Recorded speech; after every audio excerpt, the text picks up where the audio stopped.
भक्तबंधु राधे राधे। भक्तबंधु ए दुनिया रे अनेक लोक अछंती से माने निज कथा बुझिबा पई तांको समय न थाए, किंतु पर निंदा पर चुगुली पर चर्चा करिबा पई घंटा घंटा समय देथांती। वास्तव रे से माने निजको बुझी न थांती, निजर केते भूल अछि से मानको जणा न थाए। मु आपण मानक निकट रे गोटे चंडाल उपाख्यान कहूछि, मन देखि सुनतु। चंडाल पक्षिणाकाक, चंडाल परनिंदुक, चंडाल कृपणंजना, चंडाल ब्रह्मघातक।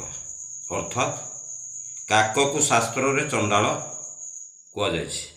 काहेकि ना काक सर्वदा संसार रे वर्ज्य वस्तु पर दृष्टि पकई थाए।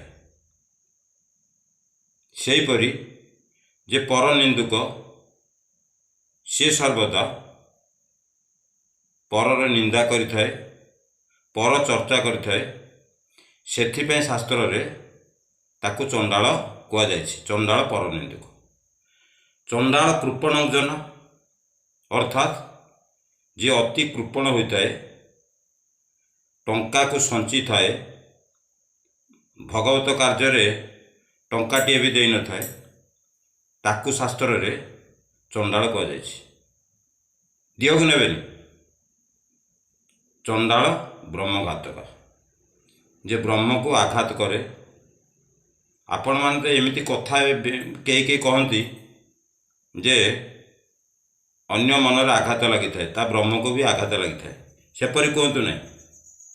चंडाल ब्रह्मघातक ताकू भी शास्त्र रे चंडाल कुआ जायछि। भक्तबंधु, जदि आपण परर उपकार करूनांती भल, किंतु परर अपकार करंतु नहीं। जे परर उपकार करे भगवान को निकट रे से वंदनीय, जे परर अपकार करे भगवान को निकट रे से निंदनीय। किंतु आपण अन्य को भल पाइबा दियंतु, घृणा करंतु नहीं। जदि आपण अन्य को भल पाइबे, से भी आपण को भल पाइबो। कथाटी केमिति लागिला कमेंट रे जणातु। दिहकु नेबेनी। राधे राधे।